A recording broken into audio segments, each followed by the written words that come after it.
이강민의 잡지사 1월호 17번째 페이지, 과학 문해력을 키워 세상을 명랑하게 바라보기 위한 두 번째 시간입니다. 더 푸근하고 더 인자한 미소로 잡지사에 돌아오신 전 국립과천과학관장 이정모 관장님과 함께합니다. 어서 오십시오. 안녕하세요. 펭귄 각종과학관의 이정모입니다. 현 펭귄 각종과학관장이시고. 예, 그 약간 집착입니다. 아, 펭귄이 있는 건가요, 가면? 그렇지는 않습니다.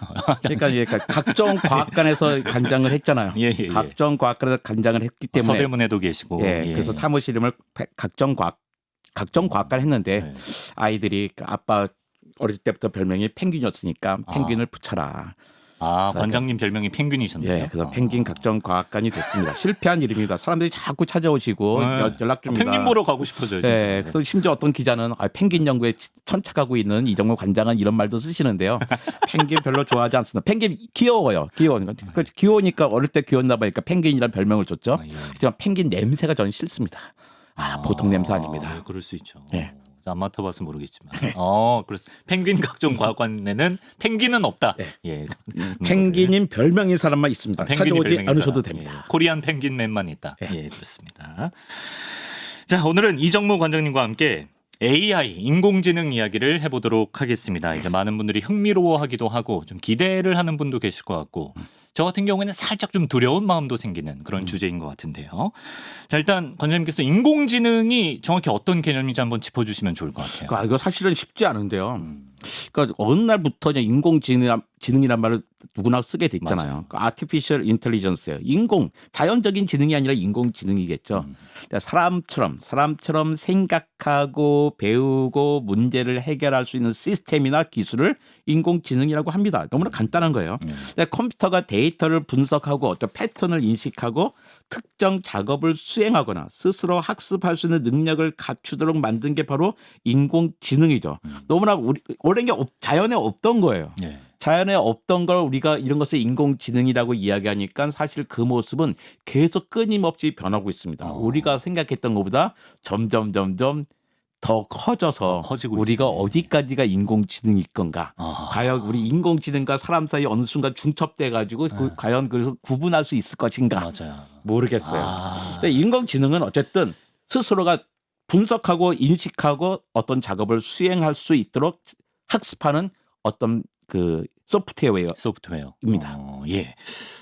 로봇이랑은 전혀 다른 개념인가요? 아니면 뭐 어떤 관련이 있나요? 다르죠. 그러니까 로봇은 물적인 하드웨어예요. 하드웨어. 센서, 동력장치, 팔다리 같은 뭐 행동장치가 있는 거죠. 예. 인공지능은 데이터를 분석하고 판단하는 소프트웨어입니다. 그러니까 두 기술은 별개죠. 하드웨어, 소프트웨어는 별개예요. 네. 근데 이제는 인공지능이 탑재된 로봇이 합쳐질 수 있잖아요. 있죠. 그러니까 더 똑똑하고 자율적으로 작동하고 있습니다. 그러니까 예. 우리가 옛날에 SF에서 보던 로봇들, 자기 생각하고 움직이는 로봇, 예. 그게 실제로 실현되고 있는 겁니다. 그렇습니다. 우리 눈앞에서 보고 있어요. 예.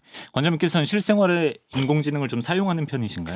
그러니까 인공지능이 나온 다음부터 40인치 커다란 모니터를 샀습니다. 왜요? 왜 다 봐야 되거든요. 다 컴퓨터를 키면 네. 왼쪽 화면에는 네. GPT를 띄우고 오른쪽 화면은 예. 그 딥L이라고 하는 번역기를 띄워요. 번역기. 예, 근데 GPT 열심히 씁니다. 돈 내고 써요. GPT하고 딥L을 돈 내고 쓰면 한 달에 한 $50 좀 넘게 나오더라고요. 뭐 하시는 데 쓰시나요? 정보를 얻는데? 그러니까 정보를 얻는 데 쓰죠.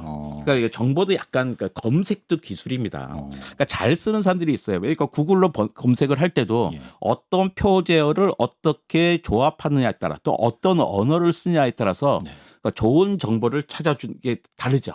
하지만 아무리 잘 찾아줘도 내가 다 열어봐야 했던 거예요. 맞아요. 근데 트레이드가 엄청 길잖아요. 네. 근데 GPT는 자기가 열어보고선 딱 간단하게 정리를 해줘요. 그다음에 네. 몇 번 물어보죠. 이 사실인지 아닌지를. 야, 너 근거를 대 하면 이제 처음에는 엉뚱한 얘기하다가 근거를 내면 이제 점점 축소해서 예. 정확하게 줘요. 거의 취조 수준이네요. 네, 잘 써야 됩니다. 예. 근데 디벨은 번역기인데 정말로 훌륭한 번역기예요. 제가 그냥 번역가였거든요. 영어 번역과 독일어 번역을 했습니다. 예. 내가 말을 유창하게 하지는 못하지만 책을 잘 읽는단 말이에요. 말씀도 잘하시죠. 예, 그런데 왜 번역기를 쓰는가? 빨라요. 내가 그 논문을 한국 논문은 대각선을 쭉 읽어가면서 내용을 파악할 수 있어요. 어디가 중요한 부분인지. 네. 하지만 영어 논문은 대각선을 읽으면 찾지 속독이 못합니다. 어렵죠. 다 예. 찾아봐야 되는 예, 거예요. 예, 근데 예. 디벨은 자기가 딱 뭐 찾아주는 거예요. 예. 심지어 내가 해봤어. 좀 디벨 나왔어요. 좋다 그래가지고 내가 한 페이지를 쓰고서 이거를 영어로 번역시키고 여기서 다시 영어로 옮긴 다음에 프랑스어, 독일어, 스페인어, 그리스어 다시 한국말로 옮겼어요. 예. 그걸 돌고 돌아서 한국말로 써서 똑같이 와야 되잖아요. 예. 근데 솔직히 말하면 좀 더 좋은 글로 옵니다. 더 좋은 글로 와요. 네. 제가 명료해져서 오더라고요. 아. 예전에 그 뭐 구글 우와, 신기하다, 번역기도 이거. 구글 예. 번역기도 사람들 썼을 때 사람들 막 욕했어요. 구글 번역기들. 그렇죠. 예, 그렇잖아요. 백조가 헤엄을 친다. 그걸 어떻게 해요? 우린 그 수원 스윙스 예. 이런 걸 나올 줄 알았더니 걔는 백조를 갖다 숫자로 생각하는 거예요. 숫자 백조를 쫙 찍고 스윙 하니까 막 웃겨. 맞아, 맞아. 야, 이 엉터리네 막 올렸단 말이에요. 조롱거리로. 예, 조롱을 했지만 예. 그 당시에도 정작 영어 잘하는 사람들은 번역기 열심히 썼습니다. 왜? 빨리 해주기 때문이에요. 예. 저는 주로 어떻게 썼냐면 뭐 신문 칼럼 막 쓸 때 예. 이런 거죠. 뭐 이런 책 낼 때도 예. 그러니까 그걸 쓴 다음에 그걸 영어로 번역시켰어요. 예. 잘 옮겨져요. 근데 어떤 가끔가다 한 문단이 완전히 문드러질 때가 그럴 수 있어요. 있죠. 예. 왜 그런가 보면 우리말이 분명치 않기 때문이에요. 아. 우리말은 주어도 없고 예. 또 우린 주변에 일어나고 있는 콘텍스트가 있어서 예. 쉽게 무슨 말인지 알지만 예. 구글이 이해하지 못한 거예요. 인풋의 문제지 프로그램 문제가 아니다. 그렇죠. 그러니까 저는 어떻게 하냐면 구글이 이해할 때까지 한국말을 고쳤어요. 예. 그러니까 되게 명료해지는 문장이 옵니다. 예, 예. 내가 신문 칼럼에서 첫 번째 낸 책이 저도 과학은 어렵습니다만인데요. 예. 그 책에 실린 두 가지의 글이 중학교 3학년 국어 교과서에 실려 있어요. 쉽고 간결해서. 그렇죠. 문장이 좋다는 거예요. 예. 얼마나 문제. 그 제가 쓴 문장이잖아. 구글이 알아들을 때까지 썼던 거예요. 문장이 워낙 예. 좋아서. 예, 그런 식으로 뭐 이렇게 쓰고 있고요. 예. 그다음에 달리라고 하는 뭐 GPT 안에 뭐 그림 그리는 프로그램 있잖아요. 이제 슬라이드에 이제 그림 그릴 때 어디 막 갖고 와야 되잖아요. 예. 그러니까 갖고 오는데 이제 할 때마다 여기 막 촬영해서 올려요. 사람들이 여기저기 그러시면 안 되는데 그러니까 올릴 때마다 문제가 되는 거예요. 내 그림이 아니잖아요. 그렇지, 그러니까 그렇지. 저작권에 문제가 있어서 예. 이럴 경우를 어떻게 할까? 이제 달리를 이용해서 이렇게 뭐 다른 뭐 다양한 프로그램들이 있잖아요. 그래서 그림도 막 그리고 이렇게 하는데 쓰죠. 저는 이거 쓰고 그래서 한 $50 정도에 야 박사급 조수 한 3-4명을 고용하고 있는 것 같은 느낌이 들어요. $50 뭐 구독료 같은 걸 지불하면 네. 박사급 조수 4명. 네, 3-4명. 그러니까 사실은 지금 공짜 프로그램도 좋은 게 많은데 네. 굳이 $50 왜 내냐? 네. 고맙고 미안하고 해서 네, 쓰고 고마워서, 있습니다. 네, 고마워서. 야, 이거 내가 할 수 있는 일이 아닌데. 양심에 찔려서. 네, 아니, 양심 찔려서 정말 감사한 마음이 감사해서 있습니다. 네. 이런 거라도 해야겠다. 야, 좀 적극적으로 쓰시네요, 역시. AI가 대중에게 처음 강렬한 인상을 남긴 건 아마도 이제 2016년에 있었던 그 이세돌 구단과 알파고의 대국 그 순간이 아니었을까 싶습니다. 관장님께서 당시 뭐 승부 예측도 해보시고 좀 관심 있게 보셨나요? 그때 내기했죠. 아, 내기 하셨군요. 그날 2016년 3월 9일이었어요. 오전 10시에 우리나라의 그 인공지능 전문가들과 과학기자 1명, 저 1명, 그래서 10명이 8명의 인공지능 전문가와 2명의 비인공지능 전문가들이 딴 회의를 하고서 네. 점심을 먹어서 내기했어요. 누가 이길 것인가. 근데 놀랍게도 인공지능 전문가들은 다 이세돌에게 걸었습니다. 인공지능 전문가들은 이세돌에게 걸었고 예. 기자 1명만 뭐 인공지능에게 알파고에게 걸었어요. 알파고에 걸었다. 걸었어요. 예. 그러면 어때요? 당연히 알파고에 걸어야죠. 왜 이쪽에 같이 걸어봐야 먹을 게 얼마 없잖아요. 그러니까 그건 원래 과학의 눈으로 세상을 보시네. 그게 뭐 예. 기대값이란 게 있습니다. 수학 때. 예, 그러니까 예. 그걸 했어요. 네. 그런데 그러니까 그렇죠. 알파고가 이겼어요. 4승 1패로 알파고가 이겼죠. 근데 많은 사람들이 했습니다. 2016년 3월 9일은 역사에 남을 날이야. 왜 인공지능이 최고의 인류를 이겼을 테니까. 하지만 2010년 3월 9일 아무도 기억하지 않습니다. 사람이 기억한 날은요. 2016년 3월 13일이에요. 3월 13일은 그날 이세돌이 이세돌이, 이겼습니다. 78수를 둬서 이겼죠. 예, 예. 그날 저 뭐 하고 있었냐면 그날은 또 특별히 장영실쇼라고 KBS 방송이 있었는데 과학 방송에 예. 그 녹화 방송에 그날만 또 이거 생방송으로 한다는 거예요. 예, 예. 이거 특집으로. 예. 딱 끝나자마자 시작하기로 했는데 당연히 우리는 그 이세돌이 질 거라고 생각하고 예. 어떻게 말을 맞춰갈 건가 했는데 갑자기 작가들이 와 만세를 부르는 거예요. 예. 이게 뭐지 했더니 이겼어. 이세돌이 이겼다는 거예요. 예. 그래서 작가들이 이해할 수 없어요. 왜요? 이거 어떻게 이 프로그램 완전히 망가지는데. 같이 지금 극복해야 되는데. 예, 그런데 예. 자기 사람이라는 거죠. 근데 예. 어쨌든 그 프로그램을 그 당시는 이제부터 딴 분이 예. 철학자가 종교학자가 사회를 보시다가 그날만 생방송이라고 그냥 전문 아나운서가 있는데 역시 아나운서가 잘하시더라고. 그걸 잘 이끌어내서 어떻게 해내게 했죠. 네. 근데 그날 보면요. 속도가 정말 무섭습니다. 그게 2015년 11월에 알파고 판이 등장해요. 네. 가지고 유럽 챔피언 파누이를 5대0으로 이깁니다. 그다음에 2016년 3월에 알파고 리가 등장해서 한국 챔피언 이세로를 4대1로 이겨요. 예. 그리고 2017년 2월에 네. 알파고 마스터가 등장해서 세계 챔피언 커즈를 3대0으로 이깁니다. 예. 근데 이 친구들은 알파고 판, 알파고 리, 알파고 마스터는 다 사람에게 배운 거예요. 사람이 준 거 뭐 하루에 10,000파씩 주는데 그렇죠, 뭐 그렇죠. 어떻게 이기겠어요. 네. 근데 2017년 10월에 알파고 제로가 등장하는데 네. 이 친구는 사람에게 배우지 않아요. 혼자 둡니다. 혼자 두고 스스로 배워요. 아 그래요? 근데 이제 알파고 제로가 네. 알파고 마스터를 89대 11로 이겨요. 사람을 89대 11로 이긴 게 아니에요. 세계 챔피언 커즈를 3대 0으로 이긴 어? 알파고 마스터를 89대 11로 어떻게 이기는 그게 거예요. 가능하지? 네. 학습을 안 했는데? 자기 혼자 학습하는 거지. 사람이 와. 가르치는 거 학습한 게 아니라 자기 혼자 바둑의 룰만 알고 룰만 있어. 알고 이렇게 한 거예요. 그게 가능한가? 89대 11로 이겼고 네. 그다음에 이세돌을 4대 1로 이긴 알파고 린을 100대 0으로 이겨버립니다. 와. 이때쯤 되니까 사람들은 이제는 인공지능과 결혼하면 안 되겠어. 이거 말이 안 된다. 인공지능과 친하게 지내야지라고 생각을 하게 된 거죠. 예, 친하게 지내야지. 그러니까 말씀하신 대로 인간의 영역과 인공지능의 영역이 좀 이제 모호해지는 느낌을 받게 되는데 요즘엔 심지어 인공지능이 고민 상담, 심리 상담도 해주는 경우가 있다고 하던데. 예. 이게 뭐 진짜 감정적 교류를 할 수가 있는 건가요, 인공지능이? 그러니까 알파고에게 이세돌이 진 다음에도 사람들 그건 수학이잖아, 산수잖아, 그치, 바둑은. 그치. 예. 그런데 미술, 음악, 문학, 만화 이런 데는 인공지능이 사람을 맞아. 잘할 수 없지. 예. 그런데 예술적 감성도 학습의 결과라거든요. 그 결국에 사람도 더 잘하기 시작하는 거예요. 그러니까 상담과 공감 역시 학습에 얻는 능력입니다. 그러니까 다 대학 가서 배우는 거잖아요. 상담도. 그렇긴 한데. 배우는 걸 왜 못하겠냐. 그 진정성이라는 게 있잖아요. 사람의 진정성도 다 학습하는 것 같아요. 진정성 바깥은 나타나는 걸. 그러니까 예. 우리보다 더 부지런해요. 그러면 그러니까 유머 능력 이런 거, 약간 사람만의 유머 능력, 그 유머도 한번 시켜볼까요? 걔들 사람 같은데요. 빵빵 터지나? 네. 그러니까 우리보다 더 부지런한 인공지능을 우리가 어떻게 이기겠어요. 야. 이제는 그런 헛된 그 소망 이런 네. 것은 버릴 때가 됐다고 생각합니다. 아. 사람이 필요 없다 생각한 게 아니라 인공지능의 어디까지 왔는지는 분명하게 볼 필요가 있는 것 같아요. 예. 예술도 뭐 이미 뭐 시도 쓰고 소설도 쓰고 그림도 그리고 다 하니까요. 그죠? 그렇죠. 이제 앞으로 인공지능이 절대로 할 수 없는 게 있을까, 없는 직업이 있을까 막 그런 질문 많이 하는데요. 할 수 없는 건 없어요. 하지만 관심 없고 하지 않을 일들은 있는 거죠. 인공지능이 골라서 한다. 골라서 하자. 저건 내가 할 필요 안 돼. 왜 예. 인공지능이 하는 게 아니라 인공지능을 갖고 있는 플랫폼 로봇 앞으로 인공지능이 로봇화 될 테니까 예. 로봇을 할 게 뭐야? 미쟁이 그렇잖아요. 그 로봇 하는 건 사람이 더 싸.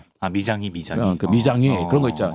또 의사들 같은 경우는 아마 치과 의사들은 오래 남을 거예요. 왜요? 왜냐면 네. 그러니까 우리가 다 수술을 받고 있어. 마취된 가운데. 예. 그때는 로봇들이 수술한 데서 우리는 부담이 없어요. 네. 근데 그 안에 이빨을 이를 치아를 치료할 때는 네. 갑자기 로봇 팔이 싹 입에 들어온다. 이거 사람들이 힘든 거죠. 예. 그러니까 그치, 사람들이 많이 할 거고. 그러니까 뭐 헤어 디자이너 그다음에 뭐 그런 것들이 있잖아요. 뭐 이런 일들. 그다음에 무슨 무대 디자이너 예, 이런 사람들은 오히려 몸 쓰는 일들은 오래 갈 겁니다. 그다음에 체력 트레이너 이런 거 있잖아요. 예. 혹시 아나운서는 좀 가장 취약한 아나운서는 얼마 안 남았죠. 그러니까 이강민 편집장님도 예, 예, 이제 예. 딴 거 알아보셔야 돼요. 알아봐야죠. 네, 알아봐야 됩니다. 근데 옛날엔 뭐 목소리도 따라하고 다 따라할 수 있어도 뭐 예를 들어 라디오 사연 응대라든지 이런 네. 위로와 공감은 우리 아나운서의 무기야 막 이랬는데 근데 데이터가 너무 많아요. 그런 거 다 학습한다 네, 이거예요. 데이터가 너무 많아서 예. 오래 가지 않습니다. 예. 그러니까 이강민 아나운서는 좀 더 오래 가실 거예요. 딴 분보다. 왜요? 젊고 잘생겼고 목소리 좋고 이런 것 때문에 조금 아직 뭐 한 1, 학습된 멘트 하시는 거 같아요. 2, 3년 더 하실 겁니다. 2, 3년 정도 본다. 예. 딴 사람들보다 더. 예. 이거 법으로 그 안전 장치를 좀 만들어야 됩니다. 너무 과도하게 대체하면은 혼란이 생기니까요. 그러니까 노동법 이런 걸 만들어 가지고 그러니까 뭐 속도를 정한다든지 이럴 필요가 있을 거예요. 사람이 적응할 수 있는 속도를 벌 필요는 있다고 보신다라는 겁니다. 예. AI와 함께 살아가야 할 앞으로 미래 세대들은 어떤 마음가짐으로 어떤 자세로 AI를 받아들이면 좋을까요? 그러니까 예전에 글쎄 한 3년 전까지만 해도 야 너 앞으로 어떤 직업을 가져야 될까? 좋아하는 거 해야 돼, 그 잘하는 거 해야 돼. 아, 나 좋아하는 거 해야죠. 막, 아이 너 그럼 망하는 일이다. 제가 이거 여러분 안 믿기지만 제가 고등학교 때 정말 육상을 좋아했어요. 잘하고. 달리기요? 네, 달리기. 내가 그냥 900명 중에 2등을 했단 말이에요. 그래서 학교 육상부 만들 때 살짝 들었는데 그만뒀어요. 왜 그만뒀냐면 계산을 해봤어요. 내가 우리 학교 900명 중에 두 번째로 빨라요. 계산해봤지. 우리나라에 고등학교 300개쯤 있을 거야. 그렇다면 내가 300등에서 600등 사이잖아. 달리기로 500등에서 먹고 살 수 있을까? 안 되겠어. 하고서 공부를 해야겠다 생각했어요. 근데 엄청난 오해였습니다. 뭐가 오해였냐면 우리나라 고등학교가 300개가 아니라 2360개였다는 거예요.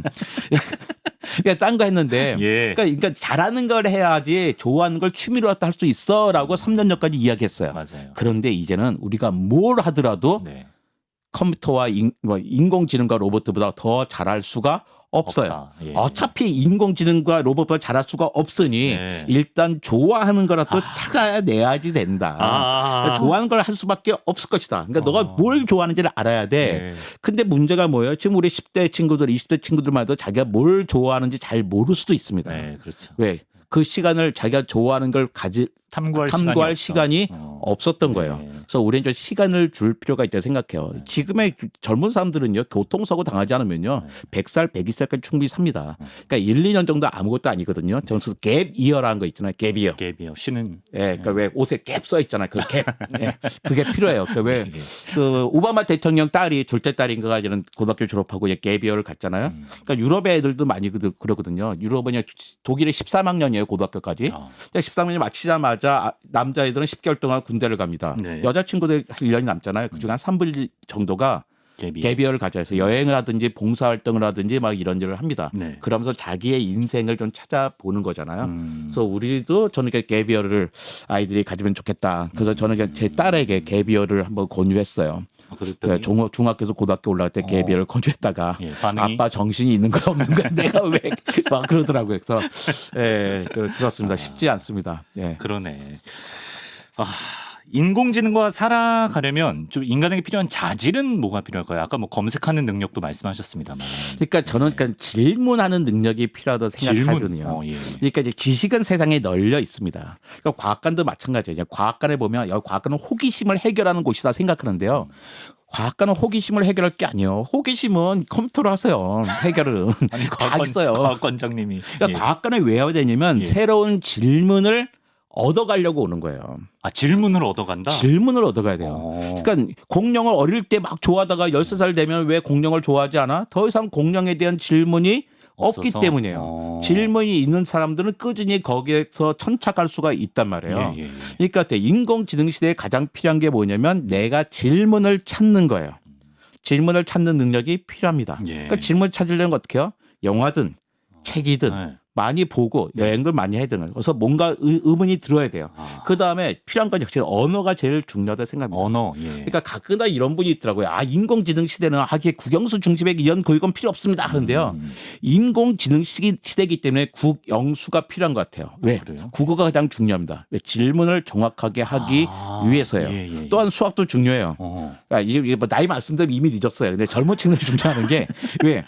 수학은 과학의 언어이기 때문에 또 영어도 여전히 중요합니다. 세상 사람들과 같이 살아가기 때문에. 그래서 저는 어느 때보다도 인공지능 시대는 국영수가 더 중요한 자질이라고 생각합니다. 그중에 가장 중요한 게 뭐냐? 바로 국어죠.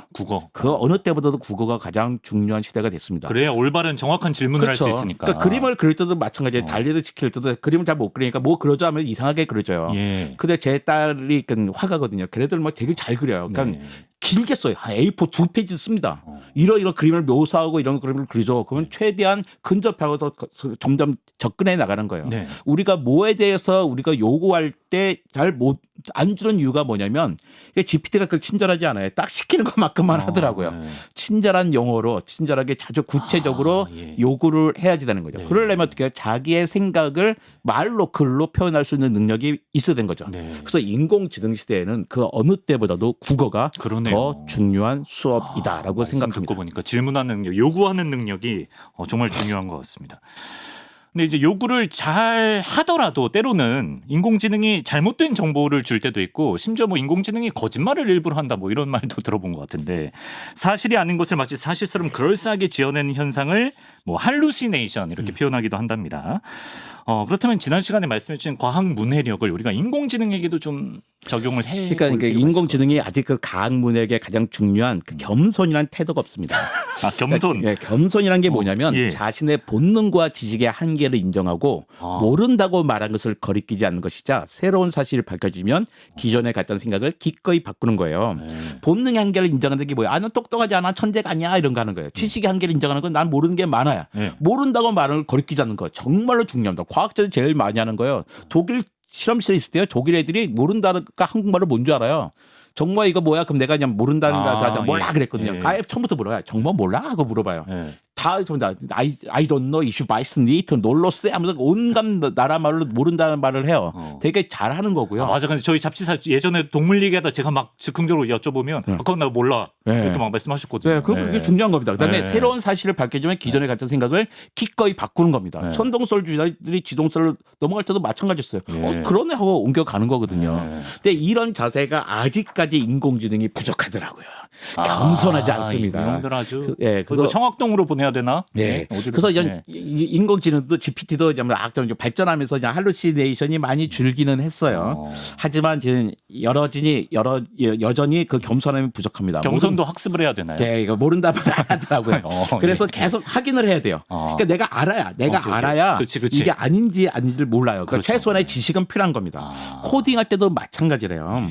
제가 사위가 이제 프로그래머예요. 네. 그래서 이제는 막 시키면 짜주잖아요. 금방 짜준다는 거예요. 너무나 빨리. 그러니까 사람들 그 코드를 짤 수 있어요. 근데 그걸 왜 써? 빨리 하니까. 네. 내가 뭐 30분 걸릴 거면 3초 만에 쏴주니까 얼마나 좋아요. 네. 하지만 걔네도 틀린 게 많다.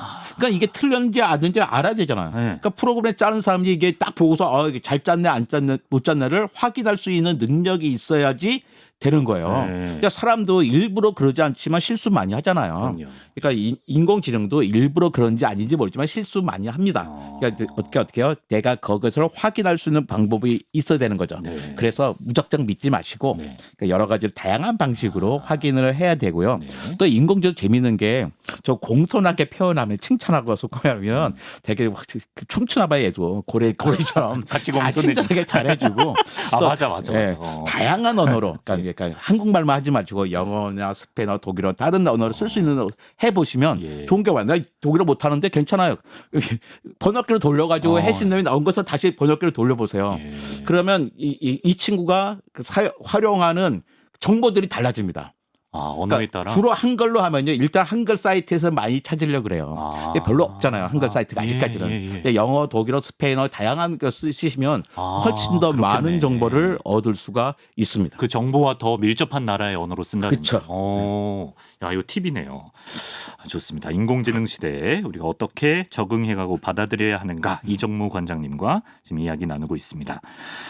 자, 이렇게 뭐 못하는 게 점점 진짜 없어지는 AI 같지만 이런 얘기가 있습니다. 일을 처리할 때 AI가 인간보다 훨씬 많은 에너지를 소비한다. 실제로 그렇습니까? 그렇죠. 그러니까 이게 딱 정치적으로 옳은 말은 아닌데 여성은 보통 하루에 2,000kcal, 남성은 2,500kcal를 쓴다고 합니다. 평균적으로. 네. 칼로리가 아니라 킬로칼로리예요. 킬로칼로리. 예. 예. 근데 머리를 쓸 때 에너지를 얼마나 쓸까? 그래서 사람들이 과학자들이 궁금하잖아요. 해봤습니다. 체스 마스터들이 체스 두는 동안 소모하는 에너지를 심장 박동을 추적해서 계산했어요. 네. 그랬더니 1시간에 한 280kcal를 쓰더라고요. 네. 그러니까 프로 테니스 선수가 30분 동안 단식 경기 30분 하는 것만큼 쓰는 거예요. 네. 예, 그러니까 꽤 많이 쓰는 거죠. 그러네. 그런데 바둑 기사는 체스 마스터보다 2배 이상 씁니다. 예, 머리를. 예. 그러니까 이세돌이 알파고하고 1차전 했을 때 쓴 에너지가요. 네.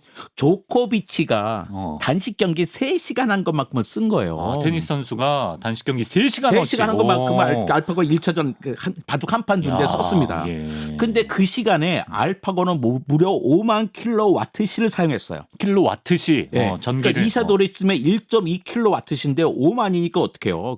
거의 5만 배나 사용한 셈입니다. 그러네요. 그러니까 인공지능이 훌륭하긴 하지만 인간보다 5만 배나 뛰어난 건 아니잖아요. 아니죠. 그러니까 되게 효율이 떨어지네. 효율이 떨어지는 거예요. 그러네. 야, 이것만 생각하면 야, 인공지능 에너지 너무 많이 쓰는데 그거 생각하면 우리가 에너지 정말 많이 쓰잖아. 네. 그런 거죠. 요즘에 또 12월 24일 이후로 연말 연시 지나면서 다들 야 걱정이 생겼잖아요. 많이 먹고 체중이 많이 들어서 야 다이어트 해야 된다 하잖아요. 그렇죠. 야, 다이어트 할 때 무슨 뭐 헬스 좋습니다. 예. 근데 헬스보다는요 바둑이 오히려 더 도움이 됩니다. 에너지를 쓰는데 독서도 마찬가지고요. 악기를 배우면 에너지 소모는 급격히 늘어나요. 에너지는 소모된 지방도 소모되나요? 그럼 지방도 같이 타나? 지방도 다 같이 쓰면 결국 쓰면 그거 되는 겁니다. 예. 그러니까 연말 연시에 체중이 조금씩 늘었다. 일단 뇌를 쓰십시오. 책을 읽으시든지 예. 바둑을 두시든지 좋다. 악기도 배우시고 네. 그러면서 헬스도 하시는 게 좋을 것 같습니다. 예. AI가 그렇게 에너지를 많이 잡아먹는다 말씀하셨는데 실제로 인공지능 데이터 센터를 냉각하는데 엄청난 양의 물이 필요하다고 들었습니다. 그래서 이제는 그 데이터 센터를 갖다 이제는 호수 속에다 짓겠다. 그다음에 바다 속에다 짓기도 하잖아요. 해저에. 그 냉각하느라고. 그러니까 건설비는 더욱더 많이 들고 그렇죠. 있죠. 그러면서 에너지 공급하느라고 옛날에 문 닫은 드림아일 원전을 같이 다시 돌려야 되는 거 아니냐 막 이런 생각을 하는데요. 예. 그러니까 저는 앞으로 이제 원전 더 많이 지어야 될 거야. 왜 인공지능 써야 되니까. 근데 봐요. 우리 인공지능은 여기는 당장 필요하잖아요. 난 원전 반대하는 사람이 아닌데 원전 지금부터 짓기 시작해서 전기 나올 때까지 한 10년 이상 걸립니다. 그 10년 동안 어떻게 할 거예요? 그러게요. 그러니까 더 빨리 전기를 생산할 수 있는 방법을 찾아내야죠. 우린 답을 알고 있습니다. 태양과 바람을 사용하면 되는 거죠. 친환경 에너지. 네. 예. 그러니까 인공지능을 위해서라도 친환경 에너지는 빨리 우리가 확보해야지 되는 겁니다. 예. 그리고 이제 최근 뉴스 중에 인공지능의 아버지라고 불리는 AI 전문가가 이제 말하기를 AI의 급속한 발전으로 30년 내 인류 멸종 확률이 한 10에서 20% 수준까지 오를 것이다.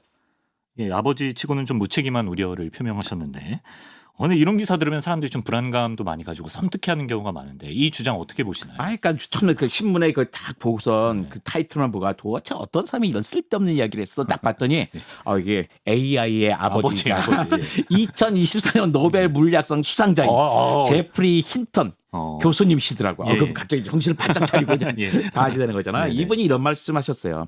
인류는 지금까지 단 한 번도 자신보다 지능이 높은 적을 대면한 적이 없었다는 거예요. 인류가 제일 똑똑했었어요. 그렇죠. 그다음에 또 인류는 덜 지능적인 존재가 머리가 덜 똑똑한 사람이 더 지능적인 존재에게 던져를 통제한 사람이가 딱 두 분밖에 없다. 누구요? 아기와 엄마. 아기 나보다 똑똑하지 않아. 하지만 아기는 날 지배해. 그렇죠. 나의 엄마. 어떻게 우리 엄마 나보다 똑똑하지 않았는데 엄마는 날 지배해요. 그런데 아기와 엄마 말고 또 다른 존재가 생긴 거예요. 예, 그러면서 그냥 기업의 이윤 동기에만 맡겨서는 안전하게 인공지능을 개발할 수 없으니까 안전하게 연구할 수 있도록 정부가 규제를 해야 된다라는 이야기를 하시려고 말씀하신 것 같더라고요.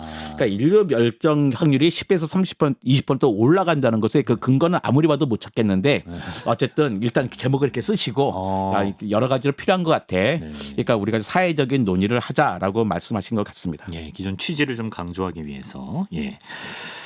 자, 마치면서 이 질문을 드려보겠습니다.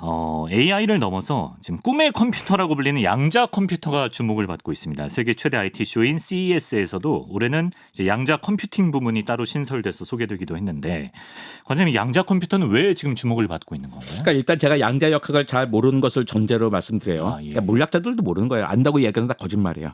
그러니까 제가 아는 수준에서 말씀드리자면 양자 역학은 원자 수준의 미시 세계를 다루는 물리학의 한 분야예요. 양자 역학에서는 입자가 동시에 두 가지 상태를 가질 수가 있습니다. 그걸 어려운 말로 양자 중첩이라 그래요. 양자 컴퓨터는 이 같은 양자 역학의 원리를 사용한 컴퓨터죠. 그러니까 양자 컴퓨터의 기본 단위가 큐비트라고 하는데 0과 1을 동시에 처리할 수 있습니다. 0이면 0이고 1이면 0과 1을 동시에 한다는 거예요. 그러니까 무슨 말인지 모르겠어요. 그래서 어쨌든 연산 속도가 엄청나게 빨라요. 그러니까 라스베가스에서 이제는 CES 2025의 양자 컴퓨터 부분을 처음 만들었습니다.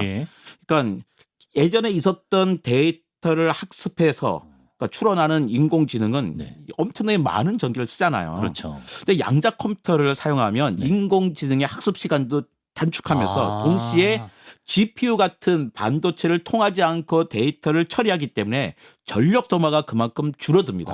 그러니까 우리는 양자 컴퓨터를 방향을 갈 수밖에 없어요. 왜? 전기 때문이라 또. 예. 그러니까 양자 컴퓨터 이거 언제 된다고 삼성 투자하지 않았지만 이제는 인공지능의 맛을 봤기 때문에 그러네. 이제는 이쪽에 양자 컴퓨터가 비약적으로 발전할 수밖에 없을 것 같아요. 네. 거기다 CES는 무슨 뭐 그 학자들이 모인 데가 아니잖아요. 네. 장사하는 사람들 모이는 거란 말이에요. 새롭게 이제는 새로운 산업 분야를 여는 것인데 그렇죠. 거기에 양자 컴퓨팅 부분을 만들었다는 얘기는 눈앞에 왔다는 것 같습니다. 그렇구나.